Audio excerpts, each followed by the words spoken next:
বন্দ্যোপাধ্যায় এবং মহিয়া মৈত্র এই দুজনের মধ্যে যে কোট আনকোট মধুর সম্পর্ক রয়েছে আমরা প্রত্যেকেই জানি। আর সেই জায়গা থেকেই আবারও কল্যাণ বন্দ্যোপাধ্যায় এই মুহূর্তে খবরের শিরোনামে, কারণ তিনি বলছেন বিড়াল রাস্তা কেটে দিল।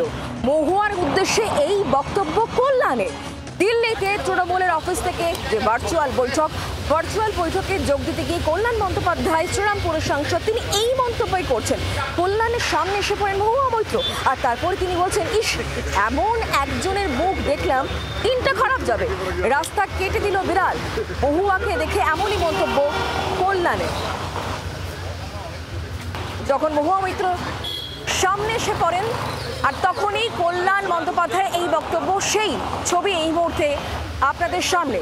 যে সময় কল্যাণ বন্দ্যোপাধ্যায় এই মন্তব্য করেন যে সামনে দিয়ে বিড়াল রাস্তা কেটে দিল, এই মন্তব্য করেছেন মহুয়া মৈত্রের উদ্দেশ্যে শ্রীরামপুরের সাংসদ কল্যাণ বন্দ্যোপাধ্যায়। কল্যাণ বন্দ্যোপাধ্যায়ের সঙ্গে মহুয়া মৈত্রের যে সম্পর্ক সেটা কারোরই অজানা নয়। আবারও কল্যাণ বন্দ্যোপাধ্যায়ের মন্তব্য মহুয়ার উদ্দেশ্যে এবং সেখানে তিনি উল্লেখ করছেন বিড়াল রাস্তা কেটে দিল, এমনই মন্তব্য তার। মহুয়াকে দেখে এমনই মন্তব্য কল্যাণ বন্দ্যোপাধ্যায়। এর আগেও কল্যাণের উদ্দেশ্যে মহুয়া মৈত্র কটূক্তি করেছেন, মহুয়ার উদ্দেশ্যে আবার কল্যাণ বন্দ্যোপাধ্যায় কটূক্তি করেছেন। কল্যাণের সামনে এসে পড়েন আজকে মহুয়া মৈত্র, কারণ ভার্চুয়াল মিটিংয়ে যোগ দিতে যান দুই সাংসদই। আর সেখানেই কল্যাণ বন্দ্যোপাধ্যায় এই মন্তব্য করছেন। তিনি বলছেন, ইস এমন একজনের মুখ দেখলাম দিনটা খারাপ যাবে, রাস্তা কেটে দিল বিড়াল। ঠিক এই মন্তব্যই করছেন শ্রীরামপুরের সাংসদ কল্যাণ বন্দ্যোপাধ্যায়।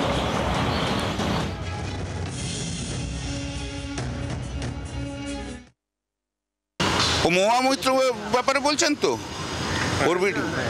কি বলবো বলুন? পার্টিকে জানিয়েছি, পার্টি যা করবে করবে, পার্টি যদি না করে না করবে। যদি আমাকে গালাগাল দিলে পার্টির নেতারা, যদি নেতা নেত্রীরা যদি খুশি হয় হবে, পার্টিকে জানি যে পার্টি করবে।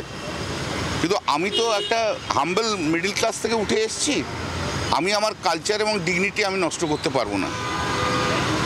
কুকুর কামড়ালে তাকে কি কামড়ানো যায়? তাই কামড়ানো যায় না। কি আছে চিফ হুইপ তো আছে, কি আছে? যদি ইংরেজি বলা সুন্দরী মহিলাই যদি পার্টিতে সবচেয়ে দাম থাকে থাকবে, হতাশার কিছু নেই। হতাশার কি আছে? একজন এমপিকে গালাগাল দিচ্ছে আর একজন এমপি অ্যাবিউজ করছে, আর তার লাইফস্টাইল বলতে গেলে এখন আমাকে অনেক কিছু বলতে হবে। বলবো, সময় আসুক বলবো। আপনি তো বললেন যে মুখটা দেখে আপনার দিনটা খারাপ যাবে। হ্যাঁ, মুখটা দিন তো খারাপ গেছে, আমি বলেইছিলাম আমার দিনটা খারাপ যাবে, দিনটা খারাপ গেছে। কেন মিটিং এরকম কিছু হলো নাকি? বাংলার আওয়াজ, বাঙালির আবেগ, জি 24 ঘন্টা।